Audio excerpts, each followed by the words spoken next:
Body guard. രചന പ്രിയപ്പെട്ടവൾ കുട്ടു. അവതരണം ഷാഹുൽ മലയിൽ. എഡിറ്റിംഗ് ഷെരീജ് പൂനൂർ. നിർമ്മാണം PNR ക്രിയേഷൻസ്. നിങ്ങൾ ചെന്നേ എന്തെങ്കിലും കഴിക്കുക, അവർ കിടക്കട്ടെ, ചെല്ല്. അംബിക അവരെ ശാസിച്ചു. ആദ്യം ലച്ചു അത് കേട്ട് പരസ്പരം നോക്കിയിട്ട് ദ്രൗപദിയെ നോക്കി ചിരിച്ചുകൊണ്ട് പുറത്തേക്ക് പോയി. പിന്നീട് കുഞ്ഞുണരുന്ന സമയം നോക്കി ആ റൂമിലേക്ക് കയറിയിറങ്ങുന്ന ലച്ചുവിനെ കണ്ട് ആദിക്ക് ചിരി വന്നു. നീയാണോ ഒരു ഡോക്ടറാൻ പോകുന്നത്? 3 ദിവസം പ്രായ കുഞ്ഞ് ഏത് സമയം ഉറക്കായിരിക്കും നിനക്ക് അത്രയ്ക്ക് അറിയാത്തതാണോ ലച്ചു? പിന്നെ എന്തിനാ നീ ഇങ്ങനെ കയറി ഇറങ്ങുന്നത്? അത് അറിയാത്തതുകൊണ്ടല്ല, കുഞ്ഞാവ നമ്മളോടൊപ്പം കുറച്ച് ദിവസങ്ങളിലേക്ക് കാണും. അതുപോലെ നമ്മൾ 2 ദിവസം കഴിഞ്ഞാൽ പോവില്ലേ, പിന്നെ എങ്ങനെ കുഞ്ഞാവെ കാണും? എന്തു പറഞ്ഞ ഏടത്തിയുടെ അടുത്തേക്ക് ചെല്ലുക. ഇതൊക്കെ ആലോചിക്കുമ്പോൾ എപ്പോഴും കുഞ്ഞാവെ എടുത്തുകൊണ്ട് നടക്കാനാണ് തോന്നുന്നത്. നമ്മുടെ ഏട്ടനുണ്ടായിരുന്നെങ്കിൽ എപ്പോഴും ഏട്ടനെ എടുത്തേക്ക് കുഞ്ഞാവി നമ്മളോടൊപ്പം ഉണ്ടായിന്. അത് പറഞ്ഞു തീരുമ്പോഴേക്കും ലച്ചു കരഞ്ഞിരുന്നു. അത് കേട്ടുന്ന ആദിയുടെയും അംബികയുടെയും കണ്ണ് നിറഞ്ഞു. നീ ഒന്ന് ആലോചിച്ച് നോക്കിയ ലച്ചു, ചേട്ടനെ എടുത്തേ കൊണ്ട് ഇവിടേക്ക് വന്നില്ലായിരുന്നെങ്കിൽ ഇതുപോലും നമുക്ക് കിട്ടില്ലായിരുന്നു. അപ്പോൾ ഇത്രയെങ്കിലും നമുക്ക് കുഞ്ഞാവയോടൊപ്പം നിൽക്കാനും കാണാനും പറ്റിയില്ലേ? അത് തന്നെ ഭാഗ്യമെന്ന് കരുതണം, അല്ലാതെ കിട്ടാതെ എന്തിനാണ് വേദനിക്കുന്നത്? ആദി പറയുന്ന കേട്ടപ്പോൾ ലച്ചു കണ്ണു തുടച്ചുകൊണ്ട് അവളെ നോക്കി ചിരിച്ച്. പിന്നെ തിരിഞ്ഞു നോക്കിയപ്പോൾ കാണുന്നത് എല്ലാം കേട്ടുകൊണ്ട് നിൽക്കുന്ന ശിവനെയാണ്. ശിവൻ അവരെയും നോക്കിയിട്ട് ദ്രൗപദിയുടെ റൂമിലേക്ക് കയറി. അവൻ ചെല്ലുമ്പോൾ കുഞ്ഞുണർന്നു കിടക്കുകയാണ്. ദ്രൗപദി കുഞ്ഞിനടുത്ത് തന്നെ എന്തോ ആലോചിച്ചിരിപ്പുണ്ട്. ശിവൻ പതിയെ കുഞ്ഞിനെ എടുത്തു. കുഞ്ഞിച്ചക്കൻ എന്തു പറയുന്നു? എപ്പോഴും ഉറക്കാണോ? ശിവ, അവളൊന്ന് മൂളിക്കൊണ്ടാനെ വിളിച്ചു. ഹരിഹരൻ അവൻ മുങ്ങിയല്ലേ? ശ്രീധരൻ മോളുടെ വീട്ടിലുണ്ടെന്ന് പറയുന്നു. പക്ഷേ ഹരിഹരന്റെ കാര്യം അറിയില്ല. അനിതയും ലതയും അവരോ? അവർക്ക് ജാമ്യം കിട്ടി. ഒരു അഡ്വക്കേറ്റ് ജോഷിയാണ് അവർക്ക് ജാമ്യം എടുത്തത്. ലത ഇപ്പോൾ വീട്ടിൽ തന്നെയാണ്. പക്ഷെ അനിത നാണക്കേടുകൊണ്ട് വീട് വിറ്റങ്ങോട്ടോ പോയി. 2 പേർക്ക് ഇനി എവിടെയും ജോലി കയറാൻ പറ്റില്ല. പതിഞ്ഞ മനോഹരമായ ശബ്ദത്തിലെ പാട്ട് കേട്ടതും ശിവനും ദ്രൗപദിയും വാതിൽക്കിലേക്ക് നോക്കി. അത് കേട്ടതും കുഞ്ഞ് കണ്ണു തുറന്നൊന്ന് കുറുകി. ശിവൻ കുഞ്ഞിനെയും കൊണ്ട് പാട്ട് കേട്ടിടത്തേക്ക് നടന്നു. ദ്രൗപദി കട്ടിൽ കണ്ണടച്ചിരുന്ന ആ പാട്ട് കേട്ടു. പാടുന്നയാളുടെ നെഞ്ചിലെ സങ്കടം മുഴുവൻ ആ പാട്ടിലും സ്വരത്തിലും മുഴങ്ങി നിന്നിരുന്നു. കേൾക്കുന്ന ആരും കൂടെ കരഞ്ഞു പോകുന്ന തരത്തിൽ ദുഃഖമായിരുന്നു ആ വരികളിലാകെ. ആദ്യ അമ്മയെ മുറുകെ പിടിച്ചു. അംബികാമ്മയുടെ ഉള്ളു നിറയെ അവരുടെ മകനായിരുന്നു. താൻ താഴ്ത്തും തറയിലും വെക്കാതെ താരാട്ടുപാടി പാലുകൊടുത്ത് വളർത്തിയ തൻ്റെ മകൻ, തന്നെ ആദ്യമായി അമ്മ എന്ന് വിളിച്ചവൻ. ആ മകൻ ഇന്ന് ജീവനോടെ ഇല്ല എന്ന ഓർമ്മ അവരെ തളർത്തി. അവൻ്റെ ഓർമ്മയിൽ വിങ്ങിക്കരയുന്നവരുടെ അടുത്തേക്ക് ചെന്നവൻ കുഞ്ഞിനെ അവരുടെ കയ്യിലേക്ക് കൊടുത്തു. ശിവനെ ഒന്ന് നോക്കിയിട്ട് അവർ ആ കുഞ്ഞിനെ കയ്യിലേക്ക് വാങ്ങി. കരഞ്ഞുകൊണ്ട് അവർ ആ കുഞ്ഞിൻ്റെ മുഖമാകെ ഉമ്മ വെച്ചു. ആദിയുടെ കണ്ണുകൾ നിറഞ്ഞൊഴുകി. അവൾ അമ്മയെ മുറുകെ പിടിച്ചുകൊണ്ട് കുഞ്ഞിൻ്റെ കാലിലായി തലോടി. ലച്ചു ഇതൊന്നും കാണുന്നുണ്ടായിരുന്നില്ല. അവൾ മനസ്സുകൊണ്ട് ഭഗവാനോട് പരാതി പറയുകയായിരുന്നു. ഞങ്ങൾ എന്ത് തെറ്റാണ് ചെയ്തതെന്ന്, ഞങ്ങളുടെ ഏട്ടനെ ഞങ്ങളിൽ നിന്ന് അകറ്റിയത് എന്തിനെന്ന് അവൾ ഭഗവാനോട് മനസ്സുരുകി ചോദിച്ചുകൊണ്ടിരുന്നു. തോളിലെ കരസ്പർശമാണ് അവൾ തിരികെ കൊണ്ടുവന്നത്. തനിക്കരികിൽ നിൽക്കുന്ന ശിവനെ അവൾ നിറകണ്ണുകളോടെ നോക്കി.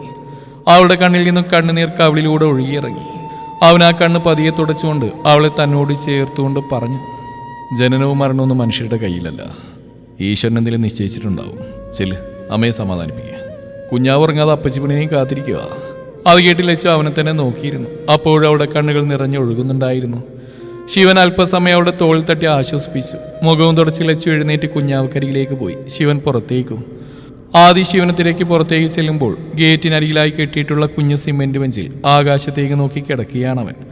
ആദി നടന്ന് അവനരികിൽ ചെന്ന് വിളിച്ചു, ശിവേട്ടാ. കണ്ണടച്ചു കിടന്ന ശിവൻ കണ്ണു തുറന്ന് വേഗം എഴുന്നേറ്റിരുന്നു. എന്താ ആദി? ഏട്ടൻ കഴിക്കുന്നില്ലേ? ഇല്ല, അപ്പം ഒന്നില്ലല്ലോ, അപ്പം വന്നിട്ട് മതി. ശിവേട്ടാ, എനിക്കൊരു കാര്യം പറയാനുണ്ടായിരുന്നു. എൻ്റെ തോന്നലാണെന്ന് എനിക്കറിയില്ല, പക്ഷേ. എന്താ ആദി? ആദിയുടെ മുഖം കണ്ടപ്പോൾ എന്തോ സീരിയസ് കാര്യമാണെന്ന് തോന്നിക്കൊണ്ട് തന്നെ ശിവന്റെ ശബ്ദം ഗൗരവമായി. അത് ഏട്ടൻ്റെ മരണം ഒരു കൊലപാതകമാണോ എന്ന് ആദി പറഞ്ഞ ശിവൻ ഞെട്ടലോടെ ചാടി എഴുന്നേറ്റു. എന്താ എന്താ നീ പറഞ്ഞു? വെങ്കിയുടെ മരണം കൊലപാതകമാണെന്നോ? ശിവന് ഒട്ടൊരു നിമിഷം കേട്ട വാർത്തയുടെ ഷോക്കിലായി പോയി. കാരണം ഇങ്ങനൊരു കാര്യം ആരും ഇതുവരെ പറഞ്ഞിട്ടില്ല. പിന്നെ ഇപ്പോൾ ആദി. എന്താ ആദി നിനക്ക് ഇങ്ങനെ തോന്നാൻ കാരണം? ഏട്ടനോട് സംശയം പറഞ്ഞിരുന്നു. ഏട്ടനാരോ പിന്തുടരുന്നതായി തോന്നുന്നു. പിന്തുടരുകയോ? എപ്പോ? എന്നിട്ട് വെങ്കി വേറൊന്നും പറഞ്ഞില്ലേ? ദ്രൗപദിയോടും പറഞ്ഞിട്ടില്ലേ? ഇല്ല, ഏടത്തിയോടൊന്നും ഏട്ടൻ പറഞ്ഞിരുന്നില്ല. അല്ലെങ്കിൽ തന്നെ ഏടത്തിക്ക് ബിസിനസ് ശത്രുക്കളോ അല്ലാതെയൊക്കെ ശത്രുക്കൾ ഒരുപാടുണ്ടല്ലോ. അതിൻ്റെ കൂടെ തന്നെ തോന്നലുകൾ കൂടി പറഞ്ഞ ഏടത്തെ പേടിപ്പിക്കാൻ ഏട്ടന് തോന്നിയില്ല. ലച്ചുവിൻ്റെ മനസ്സിലൊന്നും ഇരിക്കില്ല. എല്ലാ അച്ഛനോടും അമ്മയോടൊക്കെ പോയി പറയും. അതുകൊണ്ട് തന്നെ ഏട്ടൻ്റെ സീക്രട്ട് എല്ലാം എന്നോടായിരുന്നു പറഞ്ഞിരുന്നത്. ആ കാര്യം പറഞ്ഞ ചേട്ടനോട് എപ്പോഴും ലച്ചു പിണങ്ങുമായിരുന്നു. ഏട്ടൻ്റെ ഓർമ്മയിൽ സങ്കടത്തോടെ പറയുന്നവളെ ശിവൻ അലിവോടെ നോക്കി. എൻ്റെ ഏട്ടനൊരു പാവായിരുന്നു. ആരെയും സ്നേഹിക്കാൻ മാത്രം അറിയുന്ന പഞ്ചപാവം.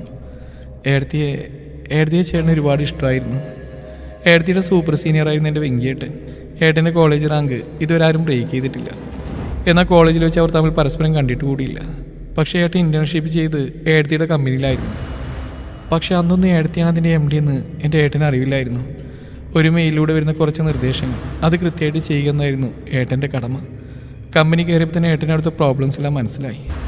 കണക്കുകൾ ടാലിയാവാത്തതും തങ്ങളുടെ ഡീലുകൾ മറ്റ് കമ്പനിയിലേക്ക് പോകുന്നടക്കം ഒരുപാട് പ്രോബ്ലംസ് എല്ലാ ഏട്ടൻ കൃത്യമായ തെളിവോടുകൂടി ആ മെയിലിലേക്ക് അയച്ചു. ഒടുവിൽ അതെല്ലാം കൊണ്ട് അവിടുന്ന് കിട്ടിയ അഡ്രസ്സിലേക്ക് നേരിട്ട് എത്താൻ പറഞ്ഞു. അതും ലീവുള്ള ദിവസം. അങ്ങനെയാ ഏട്ടൻ ദ്രൗപദി ആദ്യമായിട്ട് കാണുന്നത്. എന്തോ വെങ്കിയുടെയും ദ്രൗപദിയുടെയും പ്രണയം കേൾക്കാൻ അവന് താല്പര്യമുണ്ടായിരുന്നില്ല. അറിയാം അവൾ ആഗ്രഹിക്കാൻ തനിക്ക് യാതൊരു അർഹതയുമില്ലെന്ന്. പക്ഷേ എങ്കിലും ദ്രൗപദി അവളെയും കുഞ്ഞിനെയും തൻ്റെ ഹൃദയം ആഗ്രഹിച്ചു തുടങ്ങി, വല്ലാതെ, തൻ്റെ മാത്രം സ്വന്തമായിട്ട്. അതുകൊണ്ട് തന്നെ വെങ്കിയെ താൻ മറന്നുപോകുന്നെന്ന് ശിവൻ ഓർത്തു. ആദി, എന്താ വെങ്കിക്ക് അങ്ങനെ ഒരു സംശയം തോന്നാൻ കാരണം? അവൻ്റെ തോന്നലായിരുന്നെങ്കിലോ അത്? അവളെ കൊണ്ട് കൂടുതലൊന്നും പറയാൻ സമ്മതിക്കാതെ ശിവൻ ചോദിച്ചു. അങ്ങനെ തന്നെയാണ് ഞാനും കരുതിയിരുന്നത്. പക്ഷേ വീണ്ടും ആ വണ്ടി കണ്ടപ്പോൾ അപ്പോഴാണ് എനിക്കിത് ഓർമ്മ വന്ന്, മുമ്പ് ഏട്ടൻ ഇങ്ങനെയൊന്ന് പറഞ്ഞിട്ടുണ്ടല്ലോ എന്ന്. അത് ഞാനും ഏട്ടനും കൂടി പുറത്തു പോയിരുന്നു ഏട്ടൻ്റെ സ്കൂട്ടിയിൽ. വെറുതെ തിരിഞ്ഞു നോക്കിയപ്പോഴാണ് ഒരു കറുത്ത ജീപ്പ് ഞങ്ങൾക്ക് പിറകെ വരുന്നുണ്ട്. കുറേ നേരം ഞങ്ങൾക്ക് പിറകെ തന്നെ ആ വണ്ടി ഉണ്ടായിരുന്നു. ഓവർടേക്ക് ചെയ്ത് പോകാൻ അവസരം ഉണ്ടായിട്ടും പോവാത്ത പോലെ തോന്നി. സംശയം തോന്നി താനത് ഏട്ടനോട് പറയുകയും ചെയ്തു. ഏട്ടൻ അന്ന് എന്നെ കളിയാക്കി വിട്ടു. പക്ഷെ പിന്നീട് ഏട്ടൻ തിരികെ പോയിട്ട് ഫോൺ വിളിച്ചപ്പോൾ ഇങ്ങനെ ഒരു സംശയനോട് പറഞ്ഞിരുന്നു, ആരോ ഫോളോ ചെയ്യുന്നുണ്ടെന്ന് തോന്നുന്നു എന്ന്. പക്ഷെ ആരെയെന്ന് പറയാൻ അറിയില്ല. കാരണം ഏട്ടന് മുമ്പിൽ ഒരിക്കലും അയാൾ ചെന്നിരുന്നില്ല. ഒരാൾ നമ്മളെ പിന്തുടരുന്നതെന്ന് നമ്മുടെ ഉള്ള നമ്മളോട് പറയില്ലേ, അതുപോലെയാണ് ഏട്ടനും തോന്നിയത്. തിരിഞ്ഞു നോക്കുമ്പോൾ ആളെ കാണാൻ കഴിയില്ല. പിന്നീട് ഞാൻ അറിയുന്നത് ഏട്ടൻ്റെ ആക്സിഡൻറ്റാ. ആദി കണ്ണീരോടെ പറഞ്ഞു. ശിവനെല്ലാം കേട്ട് ആലോചനയോടെ ഇരുന്നു. പിന്നെ അവളോട് ചോദിച്ചു, ഈ ജീപ്പ് എന്ന് പറയുമ്പോൾ വേറെന്തെങ്കിലും അറിയോ? നമ്പരോ അങ്ങനെ എന്തെങ്കിലും? അന്നതൊരു ന്യൂ രജിസ്ട്രേഡ് വണ്ടിയായിരുന്നു. പക്ഷേ ഇന്നലെ കണ്ടപ്പോൾ എനിക്ക് നമ്പർ നോട്ട് ചെയ്യാൻ പറ്റിയില്ല. ഞാൻ സെക്കൻഡ് ഫ്ലോറിൽ നിന്നാണ് കണ്ടത്. മായ ഡോക്ടർ എന്തോ സംസാരിച്ച് ആൾ വണ്ടിയിലേക്ക് കയറുന്ന ഞാൻ കണ്ടത്. ആ വണ്ടിയിലെ ടയറിൻ്റെ പ്രത്യേകതയാണ് എനിക്ക് പെട്ടെന്ന് വണ്ടി മനസ്സിലാവാൻ കാരണം. ടയറോ? ഒരു മിനിറ്റ്, ഈ ജീപ്പ് എന്ന് പറയുമ്പോൾ? അതേട്ടാ, ഇപ്പോഴത്തെ പിള്ളേരുടെ ട്രെൻഡിങ് അല്ലേ ജീപ്പ്. ആ ജീപ്പിന് പോലെ ഇരിക്കുന്ന ഒരു താറ്. താർ? അത് കേട്ട് ശിവൻ ഞെട്ടി. ഒരു കറുത്ത താറ്, അതാണോ നീ പറയുന്നത്? ശിവേട്ടനറിയോ? അവൾ നെറ്റി വിളിച്ചുകൊണ്ട് ചോദിച്ചു. ദ്രൗപദിയുടെ വീടിനുമ്പിൽ അത് കണ്ടിട്ട് ഞാൻ. അല്ല, നീ എന്താ ടയറിൻ്റെ കാര്യം പറഞ്ഞ്? അതേട്ടാ, അന്ന് ഞങ്ങൾ ഫോളോ ചെയ്ത താറിൻ്റെ ടയർ വലുതായിരുന്നു. നമ്മൾ സാധാരണ കാണുന്ന വണ്ടിയുടെ ടയർ പോലെയല്ല. വലുതും ടയറിനകത്ത് കാണുന്ന സ്റ്റീൽ കവറില്ലേ, അത് അകത്തോട്ട് ഉന്തിയിട്ടാണ് ഇരിക്കുന്നത്. പെട്ടെന്ന് ആ വണ്ടി കണ്ട് ആരും ശ്രദ്ധിക്കുന്ന അതാണ്. ഈ ട്രക്കിംഗ് കണക്കി ഉപയോഗിക്കുന്ന ജീപ്പൊക്കെ കണ്ടിട്ടില്ലേ, അതുപോലെ. ശിവന കേട്ടിട്ടൊന്നും മനസ്സിലായില്ല. അതവൻ്റെ മുഖഭാവത്തിൽ നിന്ന് തന്നെ ആദിക്ക് മനസ്സിലായി. ആൾ വേഗം തൻ്റെ കയ്യിൽ നിന്ന് ഫോൺ എടുത്ത് ഗൂഗിളിൽ സെർച്ച് ചെയ്ത് അതിൻ്റെ ടയറിൻ്റെ മോഡലുള്ള അവനെ കൃത്യമായി പറഞ്ഞെടുത്തു. മായ ഡോക്ടറോട് തന്നെയാണോ അയാൾ സംസാരിച്ച്? ഇനി കാണുമ്പോൾ എന്നെ വിളിച്ചു പറയണം കേട്ടോ. അവൻ ആദ്യം നോക്കി ഗൗരവത്തോടെ പറഞ്ഞു. ശരിയേട്ടാ. മോള് പൊക്കോ, 1-2 ഫോൺ കോൾ ചെയ്യാനുണ്ട്. ആദ്യം പോയതും ശിവൻ ഫോൺ എടുത്ത് ആചാര്യ വിളിച്ചു. ശിവ, ദ്രൗപദിയും കുഞ്ഞും അവർ രണ്ടുപേരും സുരക്ഷിതരാണ്. ഞാൻ പറയുന്നല്ലോ. പറഞ്ഞിരുന്നു, എന്നാലും ഞാൻ അവളെ കൊണ്ട് വിളിപ്പിക്കാം. എനിക്കിപ്പോൾ അത്യാവശ്യമായിട്ട് കാര്യം അറിയണം. അത് ഞാൻ വിളിപ്പിച്ച്. എന്താ ശിവ? അവൻ്റെ ശബ്ദത്തിലെ ഗൗരവം മനസ്സിലാക്കി അയാൾ ചോദിച്ചു. എനിക്ക് ഹോസ്പിറ്റലിലെ CCTV ചിത്രങ്ങൾ വേണം, കഴിഞ്ഞ ഒരാഴ്ചത്തേത്. അത് ഞാൻ ഇന്ന് തന്നെ സംഘടിപ്പിച്ചു തരാം. ശരി. പിന്നെ തൽക്കാലം ഞങ്ങൾ എവിടെയുണ്ടെന്ന് ആ ഡോക്ടറോട് പറയണ്ട. ആരോട്? മായയോടോ? പക്ഷെ അയാളെന്തോ പറയാൻ വന്നപ്പോഴേക്കും ഫോൺ കട്ടായി. ശിവൻ ആലോചനയോട് അകത്തേക്ക് നടന്നു. ശിവനകത്തേക്ക് ചെന്നപ്പോൾ ലച്ചു അമ്പയും കൂടെ കുഞ്ഞിനെ കളിപ്പിക്കുകയാണ്. ആദ്യം അവളുടെ അടുത്ത് തന്നെ നിൽക്കുന്നുണ്ടെങ്കിലും എന്തോ ആലോചനയിലാണ്. നടന്നു വരുന്ന ശിവനെ കണ്ടതും അവൾ മങ്ങിയെ ചിരിയിരിച്ചു. അവൻ നടന്ന് ലച്ചുവിനടുത്തായിരുന്നു. പിന്നെ കുഞ്ഞിൻ്റെ കയ്യിലായി പിടിച്ചുകൊണ്ട് കൊഞ്ചിച്ച് വിളിച്ചു, കുഞ്ഞാപ്പിയേ. ആ കുഞ്ഞൊന്ന് എളിഞ്ഞുകൊണ്ട് കുറുകി. എല്ലാവരും അതിശയത്തോടെ അവനെ നോക്കി. ശിവൻ ചിരിയോടെ അവനെ തൻ്റെ കൈകളിലേക്ക് വാങ്ങി പതിയെ കൊഞ്ചിച്ചു. അവനോട് കുറുകി കുറുകി നെഞ്ചിൽ മുഖമിട്ടുരുട്ടി പതിയെ കുഞ്ഞിക്കണ്ണടച്ച് ഉറക്കമായി. അത് കണ്ട് അംബിക പറഞ്ഞു, ഇങ്ങത്താ, ഞാൻ കൊണ്ടുപോയി കിടത്താം. സാരമില്ല, ഇവൻ കുറച്ചു നേരം എൻ്റെ കയ്യിലിരിക്കട്ടെ. പറഞ്ഞുകൊണ്ട് നേരെ നോക്കിയ ശിവൻ കാണുന്നത് തങ്ങളെ തന്നെ നോക്കി നിൽക്കുന്ന ദ്രൗപദിയാണ്. അവൻ്റെ നോട്ടം കണ്ട് അംബിക അങ്ങോട്ടേക്ക് നോക്കി. വാതിൽ ചാരി നിൽക്കുന്നവളെ കണ്ട് അവർ പറഞ്ഞു, മോളെന്താ അവിടെ തന്നെ നിൽക്കുന്നത്? ദേ ഇവിടേക്ക് ഇരുന്നു. ലച്ചു, ഒരു കസേര എടുത്തിട്ട് കൊടുത്തേ. അത് കേട്ടപ്പോൾ തന്നെ ലച്ചു കസേര എടുത്തിട്ട് പറഞ്ഞു, വായെടുത്തി. ലച്ചു വിളിക്കുന്നതായിട്ട് ദ്രൗപദി ആ കസേരയിലായി വന്നിരുന്നുകൊണ്ട് അവരോട് ചോദിച്ചു, നിങ്ങൾക്ക് പഠിക്കാൻ പോകണ്ടേ? ഇവിടെ ഇങ്ങനെ നിൽക്കാൻ പറ്റുമോ? അത് ശിവേട്ടൻ പറഞ്ഞുകൊണ്ട് മെഡിക്കൽ ലീവ് എടുത്ത് വന്ന, നാളെ പോകണം. വിഷമത്തോടെ പറയുന്നവളെ ചിരിയോടെ ശിവൻ നോക്കി. പിന്നെ ദ്രൗപദി അവരുടെ പഠിത്തത്തെക്കുറിച്ചും MD എടുക്കുന്നതിനെ കുറിച്ചും ഒക്കെ സംസാരിച്ചുകൊണ്ടിരുന്നു. അപ്പോഴാണ് അത്താഴ പൂജയും കഴിഞ്ഞ് അമ്പലമടച്ച സുബ്രഹ്മണ്യം വന്നത്. അകത്തേക്ക് കയറിയപ്പോൾ കണ്ടു ഹാളിലായി സംസാരിച്ചിരിക്കുന്നവരെ. ഒരുപാട് നാളിന് ശേഷം കണ്ടൊരു കാഴ്ചയായതുകൊണ്ട് തന്നെ അയാൾ അവരെ നോക്കി ചിരിച്ചു. കുളന്തേ തൂങ്ങിട്ടിയാ? ശിവേട്ടനെടുത്ത് എന്തൊക്കെയോ മൂളി പറഞ്ഞ് ഉറക്കായി. ആഹാ, ഇന്നാ എല്ലാവർക്കും കൊടുത്ത് സാപ്പിട്. അയാൾ ഒരു പൊതി ലച്ചുവിന്റെ കയ്യിൽ കൊടുത്തുകൊണ്ട് പറഞ്ഞു. ലച്ചുവിന്റെ കണ്ണുകൾ ഒരു വേള പഴയ പതിവ് അപ്പ വീണ്ടും തുടങ്ങിയതോർത്ത് കണ്ണു നിറഞ്ഞെങ്കിലും അത് വകവയ്ക്കാതെ അവൾ പൊതിയഴിച്ചു. അവൾ പ്രതീക്ഷിച്ച പോലെ തന്നെ വടകളായിരുന്നു അതെല്ലാം. പരിപ്പോടയും ഉള്ളിവടയും ബജിയുമായിരുന്നു. അവൾ അത് ആദ്യം തന്നെ ശിവേട്ടന് കൊടുത്തു. അവൻ അതിൽ നിന്നൊരു ബജി എടുത്തു. തനിക്ക് നേരെ നീട്ടി കണ്ട് ദ്രൗപദി ഒരു നിമിഷം അവൾ നോക്കിയിട്ട് അതിൽ നിന്നൊരു ഉള്ളിവട എടുത്തു. അപ്പോഴേക്ക് ആദ്യം കട്ടൻ ചായ കൊണ്ടുവന്ന് എല്ലാവർക്കും കൊടുത്തു. ദ്രൗപദി അതിൽ നിന്ന് കുറച്ചെടുത്ത് കടിച്ചുകൊണ്ട് ചുറ്റും നോക്കി. അവളുടെ ജീവിതത്തിലെ ആദ്യത്തെ അനുഭവമായിരുന്നു അത്. ജോലി കഴിഞ്ഞ് വീട്ടിലേക്ക് വരുന്ന അച്ഛൻ തൻ്റെ മക്കൾക്കായി പലഹാരം വാങ്ങിക്കൊണ്ടുവരുന്നു. അത് അമ്മയും മക്കളും എല്ലാവരും കൂടി പങ്കിട്ട് കഴിക്കുന്നതൊക്കെ അവൾ ആദ്യമായി കാണുകയായിരുന്നു. അതിശയത്തോടെ തന്നെ ദ്രൗപദി അവരെ കേട്ടുകൊണ്ടിരുന്നു. വല്ലാത്തൊരു സന്തോഷം മനസ്സിൽ വന്ന് നിറയുന്ന അവൾ അറിഞ്ഞു. ഇതുപോലൊരു കുടുംബമായിരുന്നു തൻ്റെ സ്വപ്നങ്ങളിൽ നിന്ന് അവൾ വെറുതെ ഓർത്തു. ശിവൻ കുഞ്ഞിനെയും കൊണ്ട് അകത്തേക്ക് കയറിയതും ദ്രൗപദി പിറകെ ചെന്നു. ശിവ, അവൾ വിളിക്കുന്നതായിട്ട് കുഞ്ഞിനെ കിടത്തിയായിരുന്ന ശിവനൊന്ന് മൂളി. നീ ഹോസ്പിറ്റലിലെ CCTV ഫുട്ടേജ് ചോദിച്ചിരുന്നു? അത് കേട്ട് ശിവൻ അവൾ തിരിഞ്ഞു നോക്കി. അതിൻ്റെ MD ശങ്കർ സാറിനെ വിളിച്ചിരുന്നു. CCTVയുടെ ലിങ്ക് ഷെയർ ചെയ്തിട്ടുണ്ടെന്ന് പറയാം. ആജിപ്പ ചോദിച്ചിരുന്നെന്ന്. എന്താ കാര്യം? നീ അത് ഓപ്പൺ ചെയ്തേ, ഞാൻ പറയാം. അത് പറഞ്ഞ് ശിവൻ കസേരയിലായിരുന്നു. കട്ടിലായി ദ്രൗപദിയും ലാപ്ടോപ്പ് ഓപ്പൺ ആയിക്കൊണ്ടിരുന്നു. അതിലെ ഓരോ ചിത്രങ്ങളും നോക്കുന്നതിനിടയിൽ ശിവൻ താറുകാരൻ അവിടെ വന്നതിനെക്കുറിച്ച് സംശയമുണ്ടെന്ന് പറഞ്ഞു. മായ ഡോക്ടറുടെ കാര്യം അവൻ മനഃപൂർവ്വം പറഞ്ഞില്ല. ഒടുവിൽ തേടിയത് കണ്ടെത്തിയതുപോലെ അവരുടെ കണ്ണു കുറുകി. മെയിൻ ഗേറ്റിലെ CCTV ദൃശ്യത്തിൽ ഒരു വണ്ടിയുടെ പുറകിലായി വരുന്ന താറായിരുന്നു. മുൻപേ പോകുന്ന വണ്ടിയുടെ മറവിൽ അതിനെ നമ്പർ കാണാൻ കഴിയുന്നുണ്ടായിരുന്നില്ല. ശിവൻ പല്ലുകടിച്ചു. അവർ ബാക്കി നോക്കിയപ്പോൾ ആ വണ്ടി പാർക്ക് ചെയ്ത വിഷ്വൽസ് കിട്ടിയില്ല. ഒപ്പം പുറത്തേക്ക് പോകുന്നു. ശിവൻ ദ്രൗപദി നോക്കിയപ്പോൾ അവൾ ഫോണെടുത്ത് ആരെയോ വിളിച്ചു. കുറച്ചേരം സംസാരിച്ചതിന് ശേഷം അവൾ പറഞ്ഞു, ഇത് മെയിൻ ഗേറ്റിന് നേരെയുള്ള CCTV ഫോട്ടോ ആണ്. പാർക്കിംഗ് സൈഡിലുള്ള കംപ്ലൈൻ്റ് ആയിരുന്നു. അത് ശരിയാക്കാനായി കുറച്ചേരം മൊത്തം CCTV കംപ്ലൈൻ്റ് ആയിരുന്നു. അത് കേട്ട് ശിവൻ പല്ലുകടിച്ചു. ഓപ്പോസിറ്റ് കടകളിലെ CCTV ചെക്ക് ചെയ്താൽ ഈ വണ്ടി നമ്പർ കിട്ടും. അതിന് ഏർപ്പാട് ചെയ്യാം. ശിവനെ നോക്കി ദ്രൗപദി പറഞ്ഞു. ശിവനൊന്ന് മൂളി. പിന്നെ അവളെ നോക്കി പുറത്തേക്ക് പോയി. പെട്ടെന്ന് അവൻ്റെ ഫോൺ ബെല്ലടിച്ചു. അപ്പുറത്തുനിന്ന് കേട്ട വാർത്തയിൽ ശിവൻ പല്ലുകടിച്ചു. എപ്പോ? ആളെ കണ്ടോ? ഞാൻ വരുന്നു. ശിവൻ പെട്ടെന്ന് റെഡിയായി പുറത്തേക്ക് പോകാൻ തുടങ്ങുന്നുണ്ട്. സുബ്രഹ്മണ്യൻ അവനടുത്തേക്ക് വന്ന് ചോദിച്ചു, എവിടേക്കാ ശിവ ഈ രാത്രിയിൽ? അതപ്പാ, ഒരു പ്രശ്നമുണ്ട്. എനിക്ക് അത്യാവശ്യമായിട്ട് പോകണം. ഞാൻ ചിലപ്പോൾ നാളെ വരില്ല. ആദ്യം വിളിച്ചുകൊണ്ട് ഞാൻ വന്നിട്ട് പോയാൽ മതി എന്ന് പറ. ശിവ, അയാൾ പേടിയോടെ വിളിച്ചു. ഞാൻ തിരികെ വരും, പേടിക്കണ്ട. അവൻ പറഞ്ഞ് ശിവൻ കാറിൽ കയറി ഓടിച്ചു പോയി. ശിവൻ ഹോസ്പിറ്റൽ കോമ്പൗണ്ടിലേക്ക് കാർ ഓടിച്ചു കയറ്റി. അകത്തേക്ക് കയറി ശിവൻ ICU മുമ്പിൽ ചെന്ന് നിൽക്കുമ്പോൾ കണ്ടു തലയിലും കയ്യിലുമൊക്കെ വെച്ച് കെട്ടുമായി നിൽക്കുന്ന സിദ്ദീഖിനെ. അസീസിക്ക? അയാൾക്കടുത്തേക്ക് ചെന്നുകൊണ്ട് ശിവൻ ചോദിച്ചു. ICUലാണ് ശിവ. ഒന്നും പറയാറായിട്ടില്ലെന്നാ ഡോക്ടർമാർ പറയുന്നത്. കുത്തു കിട്ടിയതല്ലേ? പറയുമ്പോൾ സിദ്ദീഖിന്റെ കണ്ണു നിറഞ്ഞു. എന്താ സംഭവിച്ചത്?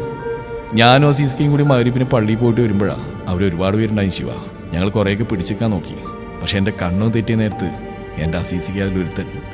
സിദ്ദീഖ് ബാക്കി പറയാനാവാൻ നിർത്തി. ശിവന് വേദന തോന്നി. തന്നെ സ്നേഹത്തോടെ ശാസിച്ച് ഡ്രൈവിംഗ് പഠിപ്പിച്ച അവളുടെ ഇപ്പോഴത്തെ അവസ്ഥ ഓർക്കും തോറും അവൻ്റെ മുഖം വലിഞ്ഞു മുറുകി.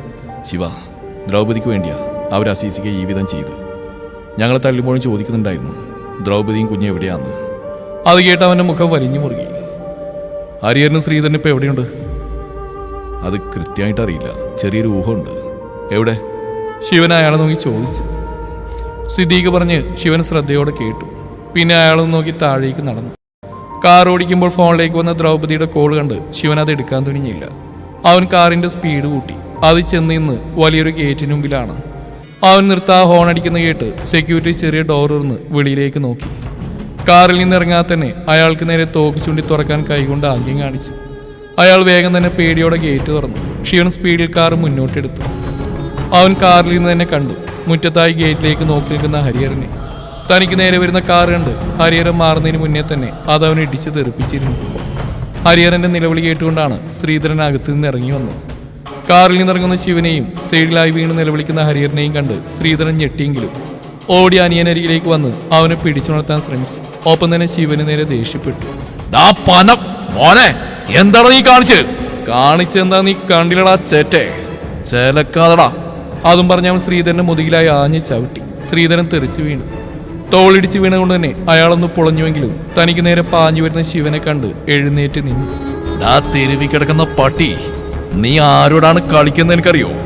അറിയാടോ, സ്വത്തിന് വേണ്ടി സ്വന്തം സഹോദരനെ കൊന്നുതള്ളി അനിയത്തിയായി കാണേണ്ട അനിയന്റെ ഭാര്യയെ കയറി പിടിച്ച നായോട് സ്വന്തം കുഞ്ഞിനെ ഉപേക്ഷിച്ചു പോയില്ലെങ്കിൽ ഭർത്താവിന് നഷ്ടപ്പെട്ട പോലെ കുഞ്ഞിനെയും മാനവും നഷ്ടപ്പെടുന്നു പറഞ്ഞ് ഭീഷണിപ്പെടുത്തിയവനെ ശിവൻ പറയുന്ന കേട്ട് ശ്രീധരൻ ഞെട്ടി. തന്റെ അനിയൻ പോലും അറിയാത്ത കാര്യമാണ് ഇന്നലെ വന്നവൻ പറയുന്ന അറിവ് അയാളെ പേടിപ്പിച്ചു. ഇപ്പൊ അതേ സ്വത്തിന് വേണ്ടി അനിയന്റെ മകളുടെ കുഞ്ഞിനെ തട്ടിയെടുക്കാൻ ശ്രമിച്ച ക്രൂരന്മാരോട് ശ്രീധരന്റെ കോളിൽ പിടിച്ച് തന്നിലേക്ക് ചേർത്ത് പിടിച്ച് അയാളുടെ അടിവയറ്റിലായി മുട്ടുകയറ്റി. ശ്രീധരൻ ശ്വാസമെടുക്കാൻ കഴിയാതെ കുനിഞ്ഞിരുന്നു പോയി. പെട്ടെന്ന് പുറകിലായി കിട്ടിയ അടിയിൽ ശിവൻ മുന്നോട്ട് വീഴാൻ പോയെങ്കിലും എങ്ങനെയോ പിടിച്ചു നിന്നു. അവൻ വെട്ടിത്തിരിഞ്ഞപ്പോൾ കണ്ടു ഒരു വടിയുമായി നിൽക്കുന്ന ഹരിഹരനെ. ശിവന്റെ മുഖം വലിഞ്ഞു മുറുകി. അവൻ എഴുന്നേറ്റ് നിന്നും ഹരിഹരൻ വീണ്ടും അവനെ അടിക്കാനായി ആഞ്ഞു. ശിവൻ തോളൊന്ന് വെട്ടിച്ച് അതൊഴിഞ്ഞു മാറി. ഹരിഹരൻ അവന് നേരെ വടി വീശിക്കൊണ്ടിരുന്നു. അതെല്ലാം ശിവൻ അതിവിദഗ്ധമായി ഒഴിഞ്ഞു മാറി. ശിവന്റെ ഷോൾഡറിന് നേരെ വീശിയ വടി അവൻ കടന്നു പിടിച്ച് മിന്നൽ വേഗത്തിൽ തിരിഞ്ഞ ഹരിഹരന്റെ കൈമുട്ടിന് മുകളിലായി ആഞ്ഞിടിച്ചു. അതേ സ്പീഡിൽ തന്നെ അവൻ ഹരിഹരന്റെ കാൽമുട്ടിലായി ചവിട്ടിയതും ഹരിഹരൻ മുട്ടുമടങ്ങി കുനിഞ്ഞുപോയി. ഒപ്പം ശിവനും. അതേസമയം ശ്രീധരൻ ശിവന്റെ പുറകിലൂടെ കഴുത്തിലായി കൊരുത്തിട്ട് പിടിച്ച് ശിവനെ ഹരിഹരനിൽ നിന്ന് വേർപ്പെടുത്താനായി ശ്രീധരൻ ശ്രമിച്ചു. ശിവൻ ഒരു കൈ കൊണ്ട് തന്റെ കഴുത്തിൽ മുറുകിയിരിക്കുന്ന ശ്രീധരന്റെ കയ്യിൽ പിടിച്ച് വിടുവിക്കാൻ നോക്കുന്നതിനൊപ്പം മറ്റേ കൈ കൊണ്ട് ഹരിഹരനെ പിടിച്ച് അവന്റെ നെഞ്ചിലായി ആഞ്ഞു ചവിട്ടി. ഹരിഹരൻ കൂനി കിടന്നുപോയി. ശിവൻ രണ്ട് കൈ കൊണ്ട് ശ്രീധരന്റെ കൈ വിടുവിക്കാൻ നോക്കി. പറ്റുന്നില്ലെന്നുണ്ട് അയാളുടെ കാലിലായി ആഞ്ഞു ചവിട്ടിയതും ശ്രീധരൻ വീണു. ഒപ്പം ശിവനും. അപ്പോഴും ശ്രീധരൻ ശിവന്റെ കഴുത്തിലായി മുറുകെ പിടിച്ചിരുന്നു. ശിവൻ അയാളെയും കൊണ്ടൊന്ന് ഉരുണ്ട് അടുത്തിരുന്ന് ചെടിച്ചട്ടിയെടുത്ത് ശ്രീധരന്റെ തലയിലായി ആഞ്ഞിടിച്ചു. ഒരലർച്ചയോടെ ശ്രീധരൻ ശിവനിൽ നിന്ന് കൈയെടുത്തു. തന്റെ തലയിലായി കൈവച്ച് വേദന കൊണ്ട് പൊളഞ്ഞു. ഇതേ സമയം ഇതെല്ലാം കണ്ടുകൊണ്ടിരുന്ന ഹരിഹരൻ പേടിയോടെ ശിവനെ നോക്കി. പിന്നെ ഏന്തി വലിഞ്ഞ് പതിയെ പുറകിലേക്ക് ഓടി സ്വന്തം കാറിലേക്ക് കയറി സ്റ്റാർട്ട് ചെയ്തു. ശ്രീധരന്റെ കാല് പിടിച്ച് തിരിച്ചൊടിക്കായിരുന്ന ശിവൻ കാർ സ്റ്റാർട്ട് ചെയ്യുന്ന ശബ്ദം കേട്ട് നേരെ നോക്കുമ്പോഴേക്ക് ആ വണ്ടി പുറത്തേക്ക് കുതിച്ചു പോയിരുന്നു. കണ്ടില്ലേടാ ചെറ്റേ, നിന്റെ അനിയൻ നിന്നെ ഇട്ടിട്ട് പോയത്. അവന്റെ ജീവനാവരുത്. ചോദിക്കുന്നതിന് മര്യാദക്ക് ഉത്തരം പറഞ്ഞാ തനിക്ക് കൊള്ളാം. ഇല്ലെങ്കിൽ ഇവിടെ ഇട്ട് ഇഞ്ചിഞ്ചായി ഞാൻ കൊല്ലും. എന്നൊന്നും ചെയ്യരുത്, ശ്രീധരൻ വിറയലോടെ പറഞ്ഞു. എങ്കിൽ പറ, സിദ്ദീഖിനെ അസീസിയെ ഉപദ്രവിച്ച് നിന്റെ ബുദ്ധിയോ അതോ ഹരിഹരന്റെയോ? അസീസിനെയോ? ഞങ്ങളല്ല. കിട്ടിയൊന്നും പോരടാ, സത്യം പറയാൻ വയ്യല്ലേ? ശിവൻ അയാളുടെ നെഞ്ചിൽ കാലമർത്തിക്കൊണ്ട് ചോദിച്ചു. ആ വേദന കൊണ്ട് ഞെരങ്ങിയ ശ്രീധരൻ അലറിപ്പോയി. ഞാൻ പറഞ്ഞു സത്യം, വിട്. അയാളെങ്ങനെയോ പറഞ്ഞൊപ്പിച്ചു. ശിവൻ കാലെടുത്ത് മാറ്റിയതും ശ്രീധരൻ ആഞ്ഞു ചുമച്ചു. ഞാൻ സത്യം പറഞ്ഞു. ഞങ്ങൾക്ക് നിങ്ങൾ എവിടെയാണെന്ന് അറിയില്ല. അതുപോലെ ദ്രൗപദിയുടെ ആളുകൾ ഞങ്ങളെ പിടിക്കാൻ നടക്കുമ്പോൾ ഞങ്ങൾ എങ്ങനെ അങ്ങോട്ട് ആക്രമിക്കും? ഞങ്ങളുടെ അക്കൗണ്ടിൽ അവൾ കേസ് കൊടുത്ത് ഫ്രീസ് ചെയ്ത് വെച്ചിരിക്കുക. ഒപ്പം കുടുംബ വീട്ടിൽ നിന്ന് ഇറങ്ങാനും പറഞ്ഞിട്ടുണ്ട്. പണമില്ലാത്ത ഞങ്ങൾ എന്തെങ്കിലും പറഞ്ഞാൽ ഗുണ്ടകളൊന്നും കേൾക്കില്ല. ശ്രീധരൻ പറഞ്ഞു നിർത്തിയതും അത് ശരിയാണെന്ന് ശിവനും തോന്നി. ഇപ്പൊ നിന്നെ ഞാൻ വെറുതെ വിടില്ല. ഇനിമേലാൽ ദ്രൗപദിയുടെ പിറകെ നിങ്ങൾ വന്നു എന്നറിഞ്ഞാ താക്കീതോടെ പറഞ്ഞു. ശ്രീധരൻ പേടിയോടെ തലയാട്ടി. പിന്നെ ആരാവും? ശിവൻ ആലോചനയോടെ വണ്ടിക്ക് നേരെ നടന്നു. ഹരിഹരനും ശ്രീധരനും അല്ല. ശിവൻ ഇതുവരെയുള്ള ഓരോ കാര്യങ്ങളും ആലോചിച്ചു. അന്ന് ദ്രൗപദിയെ ഉപദ്രവിക്കാൻ പറഞ്ഞു വിട്ട് ഇവരാണ്. പക്ഷെ അത് ചെയ്തവനെ താറുകാരൻ കൊന്നു. അപ്പോൾ അയാൾ ദ്രൗപദിയുടെ നന്മയാണ് ആഗ്രഹിക്കുന്നത്. പക്ഷേ അയാൾ ദ്രൗപദിയുടെ മുന്നിൽ വരാത്ത എന്താണ്? ആദ്യം പറഞ്ഞ അനുസരിച്ചാണെങ്കിൽ താറുകാരൻ വെങ്കിയെ പിന്തുടരുന്നുണ്ടായിരുന്നു. വെങ്കി ആക്സിഡന്റിൽ മരിച്ചു എന്നതിൻ്റെ അർത്ഥം അയാൾ ദ്രൗപദിയെ സംരക്ഷിക്കുന്നു. ഒപ്പം തന്നെ അവളിലേക്ക് അടുക്കുന്നവനെ ഇല്ലാതാക്കുകയും ചെയ്യണമെങ്കിൽ അയാൾക്ക് എന്തായിരിക്കും ദ്രൗപദിയിൽ നിന്ന് വേണ്ടത്? ശിവൻ ആലോചനയോടെ വണ്ടിയുടെ സ്പീഡ് കൂട്ടി. ഒടുവിൽ എന്തോ തീരുമാനിച്ചുറപ്പിച്ച പോലെ വണ്ടി തിരിച്ചു. അത് ചെന്നിന്ന് വലിയൊരു ഇരുനില വീടിന് മുമ്പിലായിരുന്നു. ഡോക്ടർ മായ വിശ്വനാഥൻ, MBBS MD, ഗൈനക്കോളജിസ്റ്റ്. തുടരും ഈ കഥയുടെ ബാക്കി ഭാഗം നാളെ ഇതേ സമയം.